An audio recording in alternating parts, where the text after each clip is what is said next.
कहते हैं गंदा खान पीन छोड़ दो। गंदा खान पीन क्यों छोड़ देंगे, उनकी समझ में आ रही। पहली बात तो ये है, जब गंदे खान पीन में उसमें नमक पड़ेगी तो वो शाकाहारी है, मिर्ची पड़ेगी वो शाकाहारी, जीरा पड़ेगा वो शाकाहारी, तेल पड़ेगा वो शाकाहारी, घंटी पड़ेगी वो शाकाहारी। तो सारी चीज शाकाहारी है। शाकाहारी चीजों में स्वाद होता है।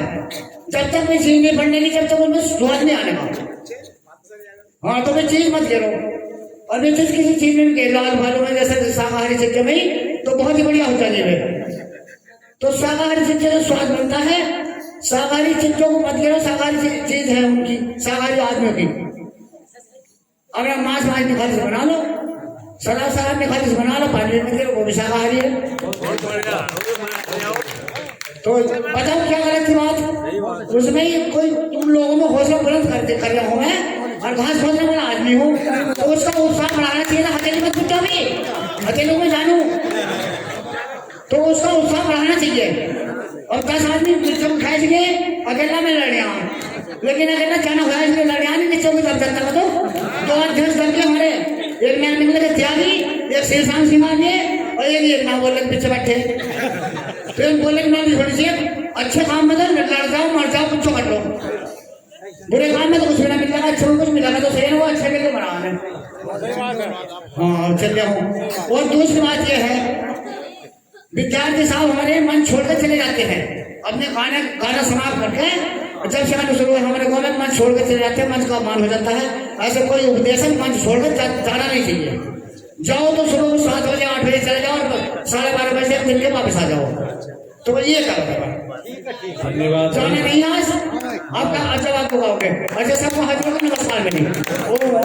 देखो भाई, हमारे भगत जी बहुत समझदार व्यक्ति, मैं जानता हूँ उनको। जो बैठ रहे थे बोल रहे थे, तो कई लोग आपको मना कर रहे थे, वो इसलिए नहीं मना कर रहे आपको कि आप जानते नहीं, आप बहुत जानते हैं। मैं बहुत सम्मान करता हूँ इनका। मैं बहुत जब से आता हूँ तब से पूरे गांव में एक ही व्यक्ति मुझे मिले, जितेंद्र भाई जी, जिनसे बहुत प्रश्न उत्तर हुए, वो भगत जी है। मैंने आपको चौकस करा था, तो मगर हमें क्या संगा तुमसे नहीं ऐसी बात तो मगर ये वाला जवाब भाई, आप मेरे छोड़ के चला जाता तो मेरे साथ मजबूरी रहती है।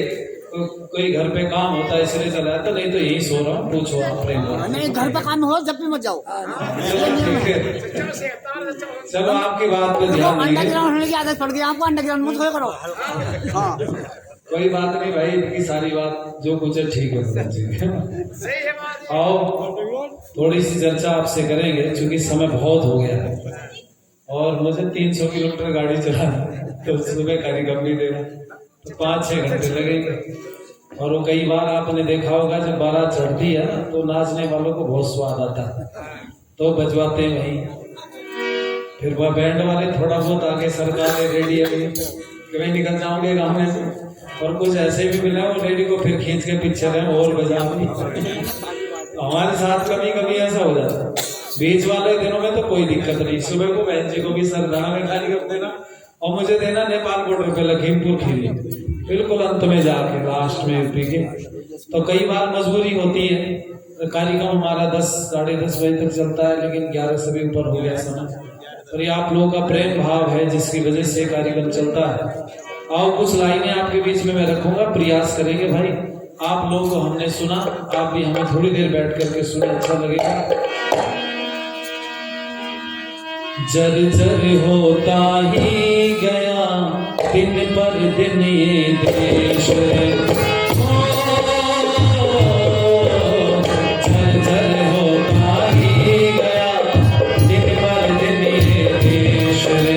वैदिक धर्म को छोड़ कर भिक्षुकाय नरेश, वैदिक धर्म को छोड़ कर भिक्षुकाय नरेश।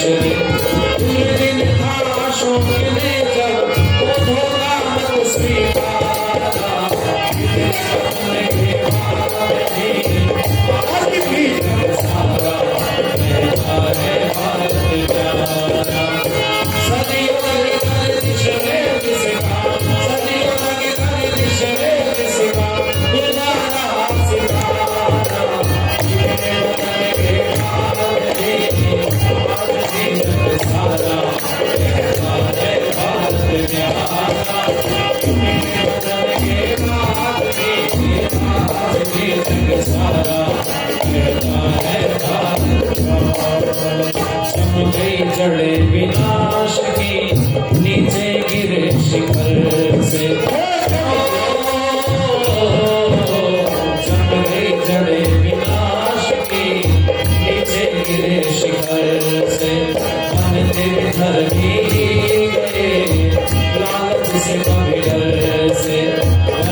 हमारे आज के इस कार्यक्रम की अध्यक्षता कर रहे माननीय यादव जी, महात्मा कल्याण जी, भाई विनीत गिरी जी, और मेरे से पूर्व जिनको आप बड़ी श्रद्धा से सुन रहे थे, वाणी के धनी हमारे बड़े भ्राता, जो बिना किसी लोभ लालच के बहुत बड़ा कार्य इस संस्कृति को बचाने के लिए रात दिन कर रहे हैं।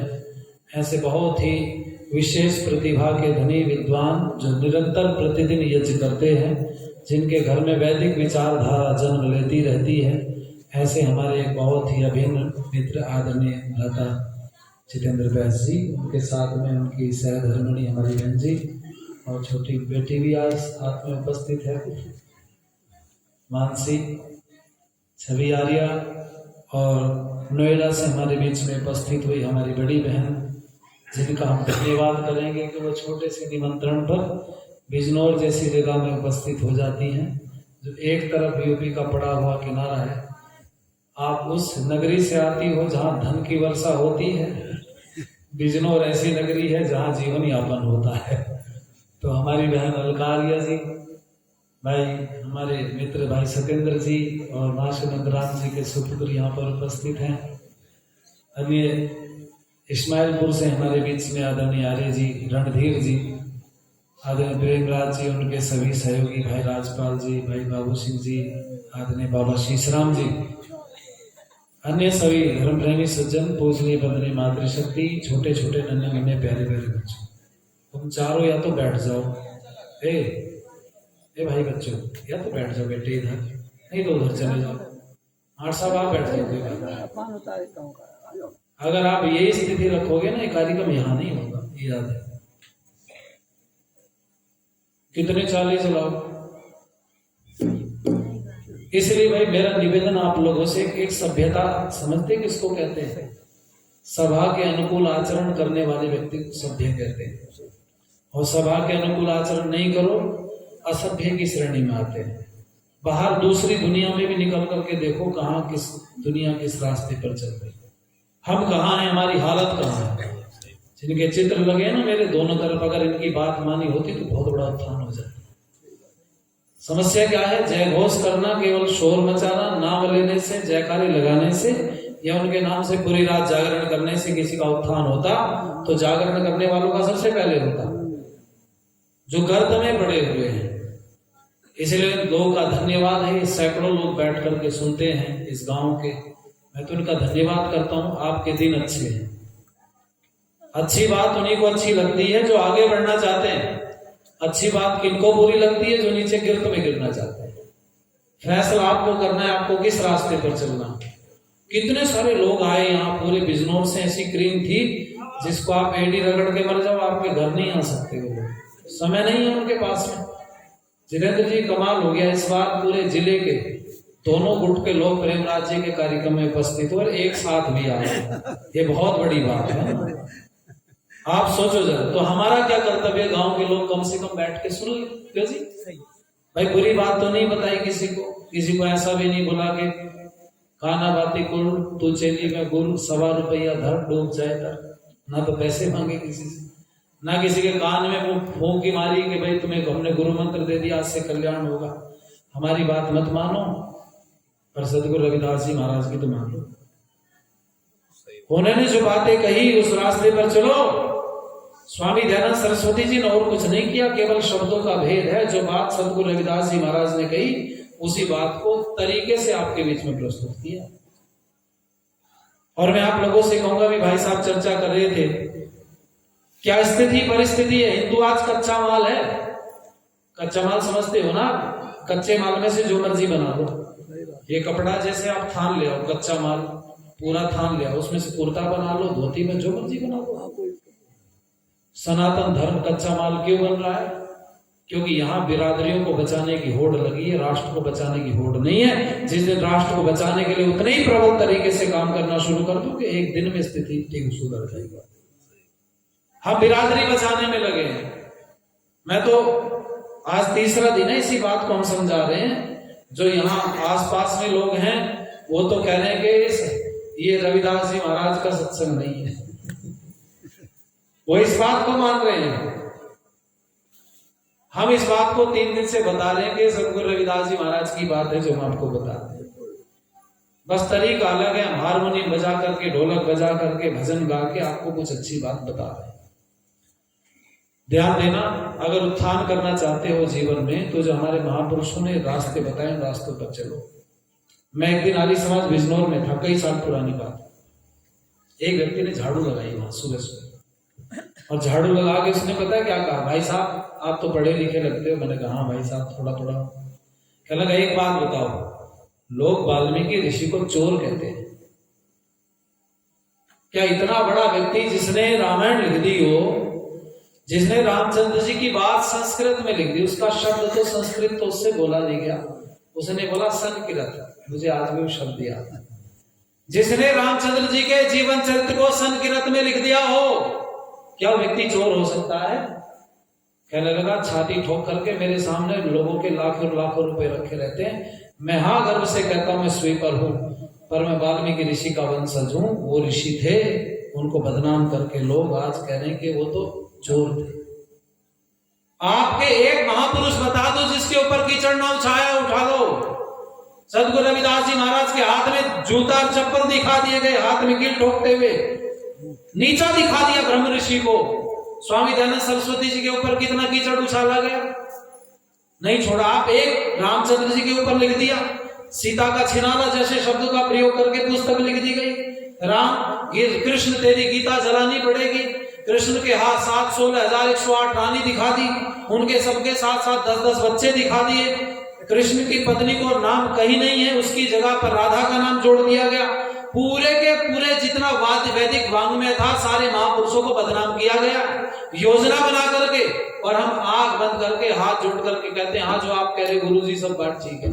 रोज बहकाने वाले आते हैं बिरादरियों को। मुझे एक बात बताओ, ये बिरादरी का सुधार का देश की आजादी के बाद ही शुरू हो गया था ना काम?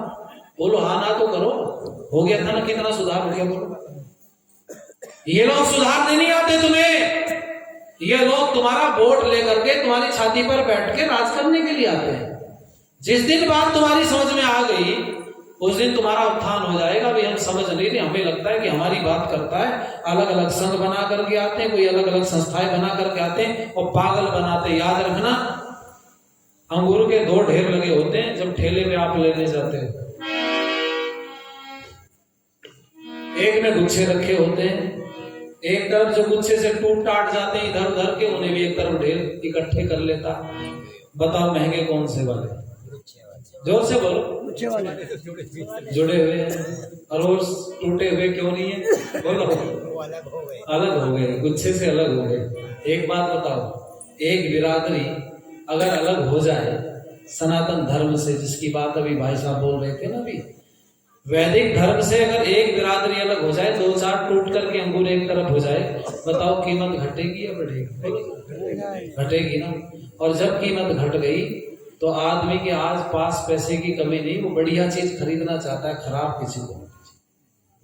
हमारे साथ भी यही होता है, आपको तोड़ने के लिए लगे हुए हैं। तुम टूट जाओगे फिर तुम पर राज करना आसान होगा। भारत ऐसी तो टूटा है भाई। नागालैंड, मिजोरम, त्रिपुरा आप जाओ तो सही, पूर्वांचल में, भारत के उन कोनों में, वहां भी तो सनातनी लोग रहते थे, वहां भी तो वैदिक धर्म को मानने वाले लोग रहते थे। लेकिन जब कट ऑफ होता चला गया, अलग अलग होते चले गए, स्थिति इतनी खराब हो गई, वहां आज आपको नागालैंड में अपने मंदिर में पूजा करने के लिए लाउड स्पीकर नहीं लगा सकते, अलाउ नहीं आपको। स्थिति ये हो गई है। आज यहाँ आते हैं लोग, क्रिश्चियन बना रहे लोगों को, हालेलुया बोल करके बीमारी ठीक कर रहे हैं, पर पिता परमेश्वर का नाम लिया जा रहा है। और मैंने देखा है, आप भाई साहब तो साक्षी में हैं, हम लोग तो लड़ाई लड़ते रहे साथ साथ में। कई जगह पर माताएं आती हैं, हाथ जोड़ करके उनको ट्रेनिंग दी जाती है इसी बात को बोलने की। वो हाथ जोड़ के बोले कि हे पिता परमेश्वर, मेरा पति बड़ा शराब पीता था और मैंने कहा कि मैं गवाही दूंगी चंगाई सभा में जाकर के, मेरा पति शराब छोड़ दे। मेरे पति ने शराब छोड़ दी, ताली बजा दी, सबने भीड़ इकट्ठे हुए। एक और खड़ी हुई, हे पिता परमेश्वर, सवेरे सवेरे जब मैं 5 बजे उठी, मेरे पेट में बड़ा दर्द था। मैंने सोचा बेटा स्कूल जाएगा, रोटी कैसे बनाऊं? मैंने कहा, जब मुझे याद आई चंगाई सभा की, हे पिता परमेश्वर, मैं चंगाई सभा में जाके गवाही दूंगी, मेरे पेट का दर्द ठीक हो जा। और ठीक हो गया एकदम। ये ड्रामा चल रहा है। ये शब्द किसने रटाए भाई तुम्हें? जो महिला खड़े होकर के 4 शब्द नहीं बोल सकती, वो मंच पर खड़े होकर कैसे फराटेदार बोल रही है। हमें एक जगह हमने ऑपरेशन किया, बाड़ी की मंडी चले गए, वो अब भी चल रहा है केस रन है वो। बहुत सारे लोग अभी भी मेरे पास फोन आते रहती, फैसला करा दो। मैं कहा मैं तो कोई झगड़ा ही नहीं कर रहा भाई, थारी करनी अपना देखो। मैं कौन हूँ बीच में? मैं चला गया वहां, मैंने देखा लड़कियां ऐसे ऐसे यूं कर रही। मैंने कहा भाई इनका क्या हो गया? कहने लगे जी भूत आ रहे। मैंने कहा सबको भूत इसके घर में आ रहा है एक ही आदमी के? भाई ये तो टाइमिंग देखो, एक ही टाइम पे सबको भूत आ रहा है एक ही जगह पे, कमाल हो गया। मैंने कहा भाई इसको तो मैं ठीक कर दूंगा। बोले कैसे ठीक कर दोगे? मैंने कहा तुम कहो तो इस बहन का मैं अंगूठा पकड़ लूं हाथ का? कि जी पकड़ लो। मैंने कहा अंगूठा पकड़ते ही ठीक हो जाएगा। मैंने अंगूठा पकड़ा और सत्येंद्र भाई थोड़ी देर में शाम। उसने कहा अंगूठा छोड़ दे। मैंने कहा पहले सबको बता मैं ठीक हूँ। कहने लगी हाँ मैं ठीक हूँ। मैंने हाथ छोड़ दिया। मेरे साथी आश्चर्यचकित कहने लगे मैं हरी समाजी हो गई, ये काम भी कर लेते करना पड़ेगा। आपको भी बता दो भूत भगाने का तरीका है ना? बताओ, बता दो या नहीं बताओ? बोलो तो सही। हाँ उसके लिए चंगाई सभा लगाने की जरूरत ना है। ये चंगाई सभा वाले तुम्हारा पागल बना रहे, ये बीमारी ठीक करते ना तो पहले अपने पोप को ठीक कर लेते। सबसे बड़ा व्यक्ति बैठा है, चल नहीं सकता, पैर बेकार है, आप सोचो तो सही। और वो बीमारी ठीक करने की बात करते हैं। इटली में 1000 से ज्यादा पादरी मरे जब कोरोना काल आया। भैया कहाँ चली गई थी तुम्हारी प्रार्थना? बोलो। बढ़िया अस्पताल अमेरिका में है, भारत में? बोलो अमेरिका में। हर जोर से बोलो ना। उत्तर सही है आपका, 5-7 आदमी बोल रहे बेचारे। अमेरिका में है ना बड़े अस्पताल, क्योंकि भारत का बढ़िया नेता अगर बीमार होता है तो इलाज कराने बोलो अमेरिका जाता है। कोई बहुत बड़ा खिलाड़ी बीमार होता है तो इलाज कराने बोलो। इसका मतलब पक्की बात हो गई कि अमेरिका में दुनिया के सबसे अच्छे हॉस्पिटल है। सुनना जरा ध्यान से भाई। अच्छा अमेरिका जो है वो भारतीय हमारा सनातन धर्म के लोगों का है या क्रिश्चियनों का है? बोलो जो बोलो जरा। अच्छा बढ़िया अस्पताल की जरूरत कहाँ पड़ेगी? जहाँ खूब बढ़िया बीमारी होगी। अरे बोलो भाई, जहाँ बढ़िया बीमारी होगी वही तो बढ़िया अस्पताल की जरूरत पड़ेगी, और जहाँ बड़ी बीमारी नहीं होगी वहां बड़े अस्पताल की जरूरत बोलो जरा। इसका मतलब खूब बीमारी फैलती है। तो भाई हमारी बीमारी ठीक करते हैं यहाँ पर पिता परमेश्वर का नाम ले करके हालेलुया बोल के चंगाई सभा लगा के अमेरिका में भी लगा के ठीक कर लिया करो। क्या जरूरत है अस्पताल में जी? लेकिन आपको बताऊं नने फादर जितने लोग होते हैं इनके विद्वान या उसको क्रिश्चियनिटी को चलाने वाले, जब बीमार पड़ते हैं सबसे पहले डॉक्टर को अपनी नब्ज दिखाने जाकर और हमसे कहना हाथ जोड़ के प्रार्थना। कितने ही मर गए बेचारे। ये जो भूत प्रेत आता है ना, ये बताओ पुरुषों में ज्यादा आता है महिलाओं में? आप कहो तो आज इस बीमारी का इलाज बताऊंगा तुम्हें। ठीक है जी, आओ जरा गीत की लाइन सुनो, आपको अच्छा लगेगा। निरंतर स्थिति बिगड़ती जा रही है। झूठ नहीं कहता हूँ मैं साथ, झूठ नहीं कहता हूँ साथ, झूठ नहीं कहता हूँ मैं साथ, झूठ नहीं कहता हूँ साथ, झूठ नहीं कहता हूँ मैं साथ, झूठ नहीं कहता हूँ साथ, झूठ नहीं कहता हूँ मैं साथ, झूठ नहीं। शिक्षा ले लो यही समय, शिक्षा ले लो यही समय, यह जग क्या है विद्यालय है। शिक्षा ले लो यही समय, यह जग क्या है विद्यालय। अरे तुझे क्या खबर नहीं है पुस्तक यहाँ हरे हृदय। अरे तुझे क्या खबर नहीं है पुस्तक यहाँ हरे हृदय। जाने उसी को आलिम ज्ञानी, अरे जाने उसी को आलिम ज्ञानी जिसने ये पुस्तक लिखा। नहीं कहता हो साथ, नहीं कहता हो साथ, नहीं कहता हो साथ। और सुनना जरा ध्यान से, सब चीज नकली है आजकल। बोलो नेता नकली तो वोटर नकली। अरे बोलो भाई, नेता नकली तो बोलो जरा, वोटर नकली। अच्छा वोटर कहोगे आप वोटर नकली कैसे? जब प्रधानी का चुनाव आया तो बताओ किसी को मना करी तुमने वोट को? बोलो सबको बढ़िया लड़ाया, सबके लाखों रुपए खर्च कराए, किस लिए? अगर आपने मना कर दी होती भैया तुझे वोट ना देने के, बताओ चुनाव लड़ता क्या? अरे आप 2-4 लोग तो अच्छे भी हैं, दुनिया मुनि के बलबूते पर तो दुनिया चल रही, नहीं तो गड़बड़ हो जाता वहां पे। कभी पौवे बट रहे बढ़िया, कहने लगे भाई साहब बस उससे कह मत दी, वोट तेरा ही पक्का। और लोगों ने आजकल बोलना शुरू कर दिया, कच्ची दारू बोल दो जरा, कच्चा वोट, और पक्की दारू पक्का वोट। कमाल हो गया। आज ये तो कितने नहीं फिर भी पता, नारे तो सबको पता, कहां से कौन से नारे निकल करके आ रहे। अरे वोटर नकली, नेता नकली और भक्त नकली, तो बोलो भगवान भी नकली। क्यों जी? सारे आप देखो सुबह सुबह सुबह से राम राम राम राम राम राम राम राम, एक लोटा जल चढ़ा दिया भगवान के ऊपर, और फिर आगे मांगा क्या? एक लोटे के चक्कर में बताओ 1-8 करोड़ से कम की संपत्ति मांगे आप, बोलो। देखो कैसा गजब का व्यापार है, शुद्धता है। मैं आपको बता रहा था, ध्यान देना, सब कुछ नकली है। और बढ़िया लाइन लगी, घी शक्कर जर जेवर नकली, आंख दांत दिल रचकर नकली, घी शक्कर जर जेवर नकली, आंख दांत दिल रचकर नकली, अक्सर नकली नेता नकली, भक्त है नकली तो ईश्वर नकली, अक्सर नकली नेता नकली, भक्त है नकली तो ईश्वर। चाल लगाते चतुर पार की, अरे चाल लगाते चतुर पार की, हीरा तो गोल है पार, नहीं कहता हमसा, नहीं कहता हमसा, नहीं कहता हमसा। लेकर जो बंदों की दुनाली करते भारत की रखवाली, लेकर जो बंदों की दुनाली करते भारत की रखवाली, वो जवान शादी बारात के आगे बजा बजा कर ताली, वो जवान शादी बारात के आगे बजा बजा कर ताली।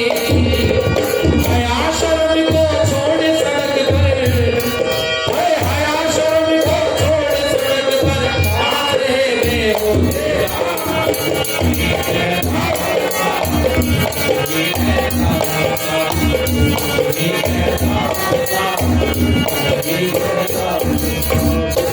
मैं कह रहा था भूत माताओं पे ज्यादा है पुरुषों पे? बोलो, माताओं पे ज्यादा, स्त्रियों को ज्यादा भूत लगते, महिलाओं को, पुरुषों को बहुत कम। पुरुषों में तो कोई 1-2-4 मिलेंगे बेचारे। अच्छा, भक्त पुरुष ज्यादा है कि स्त्री ज्यादा? बताओ। भगत जी जो बन रहे भूत उतारने वाले, बताओ, पुरुष ज्यादा है। अच्छा, मामला गड़बड़ है। कईयों को तो मैंने देखा मजारों पे जा रही है, और मजारों पे पता है क्या होता है? माताओं बहनों वहां बैठे हैं वो लोग, और माताओं बहनों का शोषण करते हैं। सूत्र में समझना, एकांत में ले जाकर उनके साथ बहुत गंदी हरकतें की जाती। बहुत लोग मोबाइल में रिकॉर्ड कर लेते हैं। अरे भैया, 33 करोड़ देवी देवताओं से पेट नहीं भरा तुम्हारा जी? वहां जाके खोपड़ी फोड़ रहे हैं अपनी, क्या लगता है वही तुम्हारा? सुनो, किसी ने लिखा था, या खुदा क्यों देर हो रही है कयामत के होते होते, अब तो कमर भी दुखने लगी, कमर में सोते सोते बहुत देर हो गई। पता नहीं कौन कहां पर दफन हुआ, क्या कैसी किसकी स्थिति। और वहां पे आपको बता दूं, एक फकीर बेचारा जैसे तैसे करके कहीं से गधी ले आया, तो उसने उससे कारोबार करना शुरू कर दिया। कारोबार करते करते करते करते बुढ़ापा आ गया, गधैया मर गई बेचारी, मर गई। उसने कहा भाई अब क्या करें? कहने लगे जी करना धरना क्या था, इसे कौन ठा के ले जाएगा? भाई यहीं गड्ढा खोदो, सड़क के किनारे दाब दो। वो भाई साहब दाब दी गई। दाबने के बाद में माथा पकड़ के बैठा था वो। एक माता जी जा रही थी, उसने देखा कि मिट्टी पड़ी हुई ऊपर से चबूतरा सा बना हुआ, अरे एक माथा पकड़े में बैठा हुआ, समझ गए ना? ये वाला पोर्शन बिल्कुल साफ था, ये वाला बड़ा बड़ा था। वो बैठा वहां पे माथा पकड़े हुए, तो माता जी ने पूछा कि भाई कोई क्या है भरा? बस कुछ नहीं। इसने कुछ बात ना सुनी ना पूछी, जेब में जो कुछ 2-4 पैसे थे काट के वहां रख दिए, और बेचारी वहां से निकल दी। इसके दिमाग ने काम किया, इसने जो ऊपर चादर सी रखी थी वो ऊपर डाल दी, ऊपर डालकर आराम से बैठ गया। जो पैसे ढेले आए थे उनकी बीड़ी मंगवा ली, माचिस से सुलगा हो गया, बीड़ी पी हो गया, सांझ लो ढेर लग गए। समझ गया? थोड़े दिन बाद में ये अपना घूमने गया तो जो जहां से गधैया इसने खरीदी थी उस आदमी के पास गया, वो भी एक पीर साहब के पास बैठा हुआ था। इसने कहा भाई साहब ये कौन से पीर साहब है? बोले जो तेरे यहाँ पीर मरा ना उसकी माँ है वो। समझ गया? उसकी माँ है, मैंने याद आग दी थी। पता नहीं कौन दबा कहा किसके। कैसी कैसी परिस्थितियां हैं और हमारे वाले लोग बिना सोचे समझे धक्के खाते घूम रहे हैं। एक बात बताओ, कर्म का फल सबको भोगना पड़ता है, इससे पीछा छुटाने का कोई तरीका नहीं। अपने कर्म बदलो। और मैं आपसे कह रहा था माताओं में भूत प्रेत क्यों आता है, तो एक कहानी बता दूं मैं आपको, जरा सी 1.5 मिनट की। हमारे एक पड़ोस में रहती एक दादी, कहने लगी हवन करना जाने में। कहा जी कि कुछ और भी जाना है क्या? मैं कहा बताओ तो सही। कहने लगी भूत ऊत भगा सके? भगा देंगे, हमें तो ठेका दे दो किसी भी चीज का। वो एक हमारे पड़ोस में एक वो रहता बेचारा, मजदूरी कर, तो मजदूरी करवा लो, आवाज लगा दे कभी कभी आके। हम छोटे छोटे तो हमको भी याद है उसकी कि भाई हाँ क्या हाल है? बोला हाल हो तो ठीक है, और कोई मजदूरी हो तो बताओ। बोला क्या काम कर लेगा? कहने लगा जी चाहे मकान बनवा लो या तोड़वा लो, कुछ छोटे तो कहो तोड़ना तो तोड़ भी दूंगा, तो को बनाना तो बना भी दूंगा, जैसे चाहो वैसे करवा लो। परिस्थिति ये, हम तो ठेका ले लिया, हमसे तो कोई तो भजन गा देंगे भाई, कोई के हवन करवा दो हवन करवा देंगे, कोई के भूत भगवा दो तो किसी को भगवान हो तो बता दियो। हमारे माँ से जी ने बहुत भूत भगाए, हमें बड़ा अनुभव हो गया। एक जगह तुमने ट्रेन में भगाए थे, एक बार अलीगढ़ से आ रहे हम दिल्ली जा रहे, कई साल पुरानी बात हो गई, तो वो 2-3 माताएं बैठी भूत प्रेत की बात करने लगी। तो मैं और माँ से जी सामने वाली सीट पे बैठे थे, वो माताएं तीनों उधर, कि रात को वहां था, ऐसे था, उसके घर शोर मचाइए, हुआ वो हुआ, बड़ी भूत प्रेत की बात हुई। माँ से जी ने 2-3 बार बीच में बोलने का प्रेशर बनाया। मैं कहा गुरुजी बीच में नहीं बोलना चाहिए, किसी के बात करन तो मैं दाब करूँ ये उखड़ जा। इन्होंने बीच में बोल ही दिया। इन्होंने कहा माता जी हमने तो आज तक ना देखे भूत, कैसे हो भूत? जब ये कहा माता जी ने कहा तमें क्या देखेंगे भूत, तुम तो ही भूत। मैं कहा और बोल लो बीच में। तो बहुत लोग तो हमें तो पता नहीं क्या क्या कह दे लोग। वो कहने लगी माता जी, पड़ोसन कहने लगे भूत भगा दे, मैं भगा देंगे कि क्या होगा। मैंने सामग्री लिखवा दी, 1 किलो सामग्री, आधा किलो घी, गूगल ये फला सामान मंगवा लेना, हवन होगा। कहने लगे फिर भूत भाग जाएगा? हाँ भाग जाएगा। हवन हो गया जी शुरू। अब सुनना जरा ध्यान से, जब हवन शुरू हुआ घर में तो घर पूरा खाली, वो बुढ़ी माता जी बैठी और वो बहू बैठी जिसपे भूत आ गया था। तो मैंने कहा माता जी वो कहाँ गया तुम्हारा बेटा? कि वो खेत में गया न्यार लेने। मगर ठीक, पोते नाती कहाँ गए? कहने लगी वो कोई स्कूल गया। मगर आज तो एक बार है, कहने लगी ना वो ट्यूशन पढ़ने गया। मगर ट्यूशन भी रविवार में पढ़ाया जा रहा, कोई बात नहीं, मैं समझ तो गया ही। बुढ़िया बैठी, मुंह पे हाथ रखो, सारा घर खेत दिया वहां से, कहीं ऐसा ना हो बहुत से भूत उतरा किसी और पे चढ़ जा, सब खाली। हम बैठे दोनों। तो जब मैंने हवन कराना शुरू किया तो थोड़ी देर बाद में वो जो बहू बैठी थी ना उनकी, उसने जोड़े में से रबड़ निकाली और रबड़ निकाल के यूं बाल करे ऐसे। जब यूं बाल करे तो जो दादी बैठी थी ना वो उबड़ू बैठ गई एकदम। और जब उबड़ू बैठी उसने कहा तू उतारेगा मेरे भूत। तो उसने आदमी की जैसी आवाज में बात बोली, तो वो जो दादी बैठी थी वो तुरंत दरवाजे से बाहर निकल के मैं बैठा रह गया। मैं कहाँ भागू? हवन बीच में पूर्णाहुति हुई, मेरे लगता है पाप लगेगा, हवन पूरा नहीं हुआ। तो मेरे पास चिमटा रखा था, मैंने चिमटा उठाया, हवन कुंड को सरका दिया, गरम करने लगा। तो जो वो भूत आया था, भूत कहने लगा इस चिमटे का क्या करेगा? मगर इससे तेरा कान पकड़ूंगा भूत भाई हाथ से तो तू पकड़ नहीं दे, छू नहीं दे, और अच्छी बात नहीं है, भाई स्त्री है। तो मैंने कहा भाई चिमटा गरम कर रहा हूँ, चिमटे से कान पकड़ूंगा। भूत ने सोचा यार समाजी आदमी कहीं लगाई ना दे कान में चिमटा। बस थोड़ी देर बाद में एकदम उसने कहा अच्छा। मैंने कहा क्या हुआ? कहने लगी भैया मेरे बना भूत भूत। तो 2 मिनट मेरी बात सुन सके नहीं, मगर आप नहीं सुनने का तो चिमटे से कान पकड़ूंगा। मगर तो भूत ही है, मेरा पागल बना रहा भूत। उसने कहा भैया कुछ ना, 1 मिनट सुनने की पागल हो रहा। मगर बता तो सही क्या मामला? कहने लगे मामला ही हो है, इस बुढ़िया ने सब जगह ताला देकर चाबी अपने गले में टांग रखी, साथ लेके मरेगी।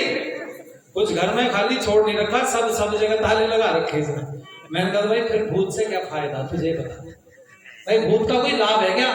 इसने कहा भूत का फायदा। बोले क्या? कि जब ये सब चले जा आगे पीछे बुढ़िया रहे घर, तो मैं अपना भूत का वो ड्रामा कर दूं, फिर ये घर छोड़ के भाग जा। फिर मैं 2-3 किलो अनाज अपने एक थैले में बांध कर भीतर रख दूं कमरे में। शाम को लड़कों को बेच के 20-30 रुपए बन जा उसका, कि स्कूल का काम चल जा, 10-5 रुपए वो खा पी ले, कुछ मुझे कोई बेचने वाला उससे कोई संभाल ले लूं। हमारा काम चल रहा तो ये काम भी खोबेगा। मगर फिर इसका भी दूसरा तरीका निकालो। बोले क्या तरीका निकाले? मैंने कहा भाई अलग अलग हो जाओ, इसमें ड्रामा करने की क्या जरूरत है। सच्ची बात तो 2 ही है, या तो घर में अपनी जो चलाना चाहती है वो चलने के इसलिए भूत आ जाता, और दूसरी बात ये है कईयों को काम ज्यादा करना पड़ेगा घर में, इसलिए भी भूत आ गए। कई परिवार इतने बड़े हो जाए, 20-20 आदमियों की रोटी एक जगह बन रही, तो 1-2 बीमारी मिलेगी उनमें से जरूर, है ना। सिर पे कपड़ा बांध ले, कई तो ऐसे डांट के पूरा कभी कहीं युद्ध लड़ने आ रही है कि ना जी बस सर फटा जा रहा, सर में दर्द है। अब देख लो भाई, बुखार तो टेम्परेचर पता चल जाएगा, अंदर का क्या पता चल रहा। ऐसा बहुत जगह पे होता है। तो मैंने कहा भाई मैं करा दूंगा तेरा ये सब समस्या का समाधान। बोले कैसे? थोड़ी देर बाद में दादी आई, मगर दादी बोले हाँ उतर गया भैया भूत। मगर उतर तो गया, पर भूत नु कह के गया अब कैसे बुढ़िया का ही नंबर है। ये तो मैंने छोड़ छाड़। तो कहने लगे भैया कैसे उतरेगा, कैसे पीछा छूटेगा? मगर एक भूत ये कह रहा है अगर ये साथ रहेगी तो हमको बुढ़िया को ले लूंगा मैं। अलग अलग कर दो यार। तो बुढ़िया ने चाबी फेंक के लिए भैया दाने बंटवा दे तुम्हारे। मगर मैं कि बंटवा अपने आप बांट ले दाने। थोड़े दिन बाद सब काम ठीक हो गया। प्रेमराज जी ना भूत आया ना कोई भूत नहीं आई, आज तक नहीं आया, सब ठीक चल रहा है काम। घर में काम करना पड़े तो भूत आ जाता है ना। घर में आप अपनी अगर ना चले, कुछ चीजों की डिमांड पूरी ना हो तो भूत आ जाता है। ये बड़ा सरल तरीका है।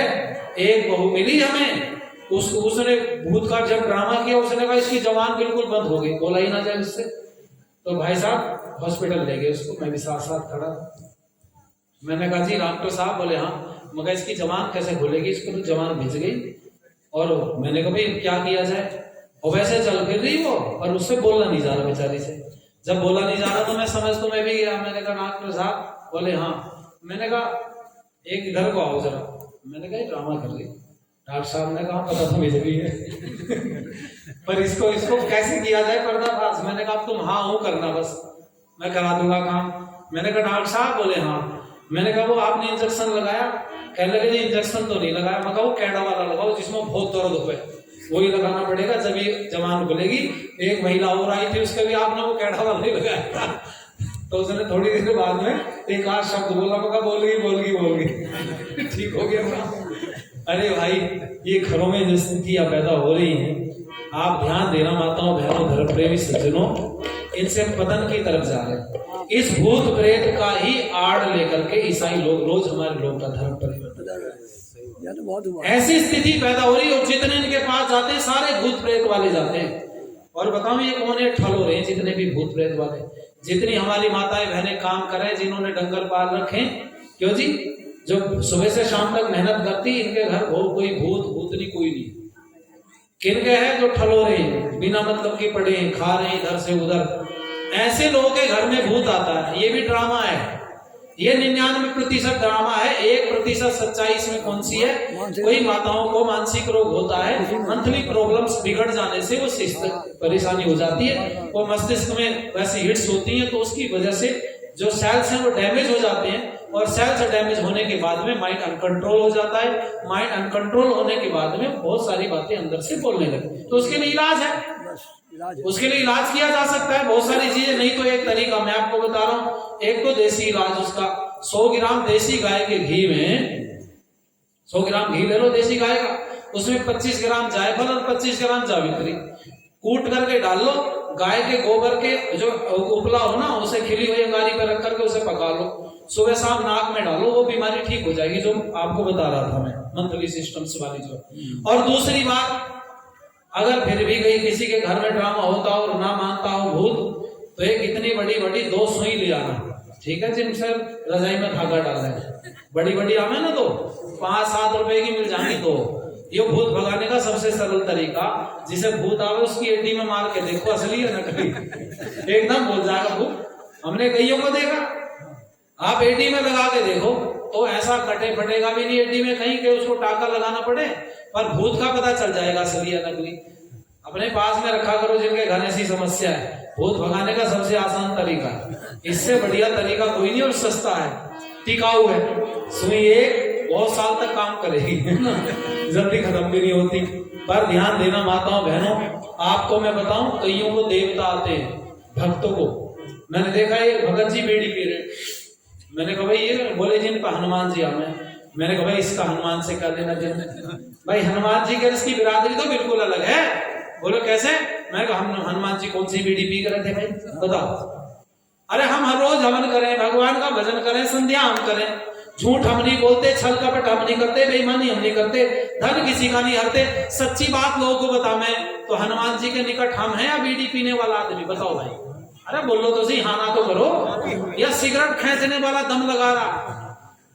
कई लोग दारू पी करके भगवान के सिर आ रहे। एक जगह एक माता जी सिर हिलाए करे तीनों पूरा। मैं कहा इन पे कोई, इन पे देवी भी आवे, देवता सारे इन पे आवे। मैं कहा ठेकेदार है तो सब कुछ इस पे आवे, कुछ जानते नहीं तानते लोगों का पागल बना रहे भाई। मैं सुई लेके बैठ गया वहां से, और हमने कहा मैं माता जी पे जब भूत आएंगे, वो आएंगे ना देवी देवता, तो मैं सुई मार के देखूंगा एडी में असली या नकली। लोग कहे जी जमीन में सब दे दे के मारे, पर इसका कुछ नहीं बिगड़ता। मैंने बिजनौर में एक नाम बता दूंगा आपको जगह, मंगलवार के दिन एक दरबार लगता, भाई साहब तो जानते होंगे। तो एक बार दरबार में मैं गुरुजी के साथ चला गया, मैं संगीत सीखता था उस समय पर, महेश चंद्र गुरुजी हमारे, मैं उनके साथ पहुंच गया दरबार में। जब पहुंचा तो मैंने देखा वहां ढोलक बजी, हारमोनियम बजा, थाली बजी, चिमटा बजा, ऐसा गजब का माहौल तैयार हुआ हॉल में। तो लोगों ने गर्दन हिलानी शुरू कर दी, तो कुछ ने और हिलानी शुरू करी। अब एक भगत जी ने उछल उछल के कूद के नीचे गिरना शुरू कर दिया, लंबे लंबे बाल भगत जी के, और जब वो नीचे फर्श पे नीचे गिरे तो माथा नीचे मारे वो जमीन में। तो मैंने कहा इस तरह माथा फूट जाएगा, पर माथा फूट ही नहीं रहा था। मेरे को शक हो गया। मैंने कहा यार कुलदीप आदि समाज की आदमी, इतनी तो विश्वास करूं नहीं मैं। तो वो क्या काम कर रहा था, देखो मेरा हाथ देखना जरा, ये हाथ जब फर्श पे लगेगा ना मार्बल में, नीचे ठप की आवाज आएगी बड़ी तगड़ी। तो वो क्या काम करे, जब कूदते थे ना भगत जी, तो एक्टिंग कर रखी थी, एक हाथ तो लगा लेते यहाँ गिरते हुए समय, और यहाँ हाथ में मारे करे थे, और दूसरा हाथ नीचे जमीन पर थप। तो आवाज आ रही थी इससे, और माथा लगा था इस वाले पे, और भगतों को क्या पता क्या चल रहा था। मैंने जाके भाई साहब, मैंने हाथ पकड़ लिया भगत जी का, मैंने कहा मर जाएगा बेचारा कमजोर सा आदमी, से पकड़ के क्यों नहीं बैठाते। तो उन्होंने, उनके जो चेले थे, उन्होंने कहा भाई इसको पकड़ो, ये कौन है माहौल खराब कर रहा है। मैंने कहा मैं माहौल ठीक कर रहा हूँ, खराब कर रहा हूँ, दोबारा कर लेंगे, माहौल खराब ही हो रहा है। अरे भाई नाचन दो भगत जी को, ये नाचेंगे भगत जी तो और भूत खेल लेंगे। मैं कहा भाई यहाँ क्रिकेट का मैदान तो कहीं दिखाई नहीं दे रहा, खेल लेंगे भूत। कमाल की बात है भाई, लोग आप पागल बना रहे हैं, जानते नहीं तानते नहीं कुछ भी। एक लड़की मुझे मिल गई, रात को 12 बजे लेंगी मुझे पकड़ के, कैसे भूत आ रहे हैं। मैं चला गया घर, वो लड़की मुझे जानती, पूरा परिवार जानता, पर लड़की ने मेरे को ना नमस्ते की ना हाँ हो, कुछ भी नहीं। जबकि जब जाते थे भैया जी नमस्ते ऐसे बोलती थी। तो मैंने पूछा उसके घर वालों से, कहने लगे जी इस पे इस समय पे भूत है, इसके सर पे वो भूत है। एक लड़की एक्सपायर हो गई थी, 9th क्लास में पढ़ती थी इसके साथ, और पिछले साल की बात है, तो वो इसके सर पे इस समय पर। तो ये वही बनी हुई है। अगर ये वो लड़की होती हमारी बहन, तो ये आपको नमस्ते भी करती, बात भी करती। तो मैंने बात अलग में पूछी, मैंने कहा कोई बात नहीं, चलो अभी बात कर लेते हैं। मैंने कहा एक तसले में आग भर के लाओ। आ गई, मैं वहीं बैठ गया, सर्दी का समय था, मेरी गाड़ी तो सर्विस सेंटर पे रहेगी। वो कृष्ण पाल आली जी मुझे लेके रात में मोटरसाइकिल पे बैठा के, तो मेरी अपने आदमी थे, जाना पड़ा रात में। तो मैंने उस लड़की से पूछा, मैंने कहा भाई तू कौन है? तो उसने भूत का नाम बताया, अपना नाम नहीं बताया लड़की ने। कहने लगी मैं वो हूँ। मैंने कहा अच्छा तू वो है? बोली हाँ। तो मैंने सबको बोल दिया, घर वालों को। मैंने कहा भाई आ जाओ पास में जरा। सब चारों तरफ इकट्ठे हो गए, और चारों तरफ इकट्ठे होने के बाद में कहा मैं तेरा नाम क्या है भूत? तो उसने सोचा भी हो तो वैसे ही खिलाऊंगा जैसे दूसरे भगत जी खिलाऊंगा। उसे क्या पता है आलिस माझी आदमी तो भिंडी पड़ रहे लोगों की। मैंने उससे कहा तेरा नाम क्या? भूत ने अपना नाम बता दिया। मैंने कहा अच्छा तेरी माँ का नाम क्या? बोले ये है। मैं कहा तेरे नाना का नाम क्या? भूत रह गए। वो जो भूत आया था उसे नाना का नाम ही याद नहीं था, क्योंकि वो लड़की दूसरी थी, भूत दूसरे का था। अब जो भूत मरा है जो व्यक्ति, तो उसकी हिस्ट्री उसको याद होनी चाहिए। अरे बोलो, पता होना चाहिए कि नहीं? तो उसको नाना के नाम में रल गई वो। फिर दूसरा मैंने पूछा, मगा मामा का ही बता दे, चल तेरे मामा का गांव कौन सा ये बता दे, किधर को रास्ता गया ये बता दे, घर में कमरे कितने ये बता दे। बस भूत तो थोड़ी देर बाद में नॉर्मल लड़की के रूप में परिवर्तित हो गया। उसने कहा भैया जी नमस्ते, आप कब आए? मैं कहा मुझे तो बहुत देर हो गई मुझे बहुत देर हो गई बहन जी। भूत ना मामा का नाम बता पाया ना नाना का नाम बता पाया, भूत की याददाश्त चलेगी बड़ी जल्दी। मैंने कहा तुम दूर बैठ जाओ सब, थोड़ा सा दूर। अब सुनना मेरी बात, तुम देखते रहना। रात का समय था, मैंने उस लड़की से कहा, मैंने कहा तू कर रही ड्रामा, समझ में आई बात? और मैंने कहा ये तेरे घर वालों को अगर मैं बता दूं तो तुझे पता है तेरे साथ क्या होगा? ये मारकूट करेंगे, पुरुष हाथ ना उठाए पर माता जरूर चोटी पकड़ घुमावी सारे घर के, कई महीने से तो पागल बना रही हमारा। तो मैंने कहा बता क्या किया जाए तेरा? तो हाथ जोड़ लिए उसने, भैया माफ कर दो। किस तरह से? मैंने कहा चल माफ कर दिया। मैंने कहा समाधान बता, तेरे समस्या क्यों पैदा हुई? तो उसने कहा समस्या इसलिए पैदा हुई, खादर की बात थी जहानाबाद की। तो इसने कहा सुबह से शाम तक छोल हो गए हमारे ट्रैक्टर ट्राली में सुबह धर के ले जाओ सबको, घर वालों को। और वो खादर है पास भी, बोले सुबह से शाम तक छोल के हमें जो घर रहे घर वाले को भी आफत रहे, क्योंकि उनकी रोटी बनानी। अब घर में वो 20-25 आदमियों का परिवार था, सारे ऐसे में थे इकट्ठे। अब जो घर है वो तो रोटी की समस्या, इतने लोग या तो रोटी बनाओ नहीं छोल लो। उसने कहा दोनों तरफ मरने का ये स्थिति, वहां छोल से पीछा नहीं छूटता, यहाँ रोटियों से पीछा नहीं छूटता। इसने कहा 2-2.5 महीने से मौज में करता किसी किसी दिन हालत जब खराब सी ज्यादा घर वाले देखे करे तो इधर उधर घुमा कर गिला मैं दिखा गया फला भगत जी में, फला भगत जी में। और कहने लगी भैया मैं छोड़ना नहीं चाहती, मैं पढ़ना चाहती हूँ। मैंने कहा तेरी बात अच्छी है बहन, ये तेरी हम वकालत कर देंगे पढ़ने की, पर इसमें तो तू कैसे? इसने कहा मैंने खूब कह के देख दिया था, इन्होंने मुझे घर बैठा दिया। तो मैंने कहा ये तरीका मेरे पास है। मैंने सबको इकट्ठा किया, मैंने कहा भाई सुनो, बोले हम बोले भूत से बात होगी मेरी। भूत कह रहा आज तो मैं जा रहा हूँ, ये लड़की से अगर तुमने कोई काम करवा लिया खेत में मत ले जाना से भूल के भी। ये भूत चिपटा ही वहां से, मैं खादर छोल में से, मैं कहा इस भूत का नाम है छोलिया भूत कहते ये अलग हो गया। मैं छोलिया भूत है, खादर से आया और खादर के काम में से किसी भी काम को इससे करवा मत देना। भूत ये कह रहा अगर ये लड़की पढ़े तो मैं इसे छोड़ू, अन्य में से नहीं छोड़ता। घर वालों ने कहा भैया सवेरे स्कूल भेजो इसे। मास्टर जी से बात कर गई हो भाई 2 महीने हो गए इसे स्कूल ना आई से, बच्ची को हमारी कुछ कही हो ना, ये बीमार वो पढ़ ली, उसने इंटर पास कर लिया। पिछले दिनों में गया था घर, 3-4 साल पुरानी बात होगी, 9th क्लास में थी। तो उस समय पर बहुत स्थिति मैं भी गया था, वही उसी गाँव में ना। हाँ जहानाबाद में। तो हमारे मित्र हैं, उसका पूरा परिवार जानता है अच्छे से, खूब आना जाना है घर में। तो बहुत स्थिति ऐसी होती है भाई, इसलिए आओ, क्योंकि समय बहुत हो गया है। कुछ बातें आपको बताना जरूरी इसलिए है कि ये जो घरों में इस तरह की समस्याएं आती हैं, ये कोरा ड्रामा है। कोरा ड्रामा 1% बीमारी है तो उसका इलाज करो।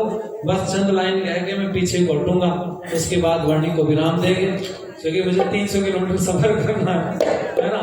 और आपके लिए अंतिम कारिका में आप तो कल को आराम से सोगे, ठाठा हम रात भर चलेंगे। तो इसलिए आओ भाई, जागते रहिए जागते रहिए जागते रहिए, जमाने को जगाते रहिए, मेरी आवाज में आवाज मिलाते रहिए, मेरी आवाज में आवाज मिलाते रहिए।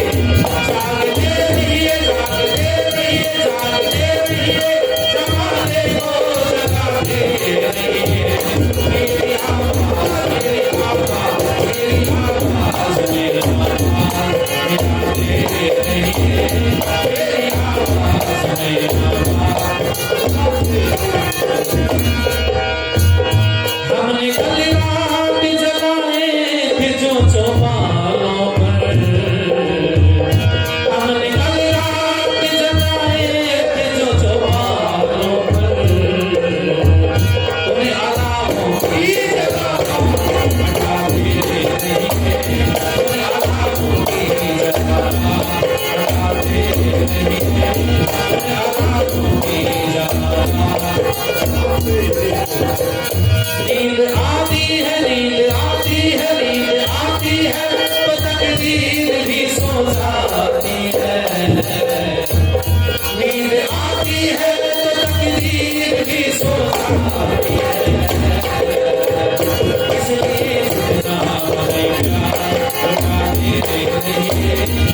जागते रहिए, जागते रहिए, जागते रहिए, जागते रहिए, जमाने को जगाते रहिए।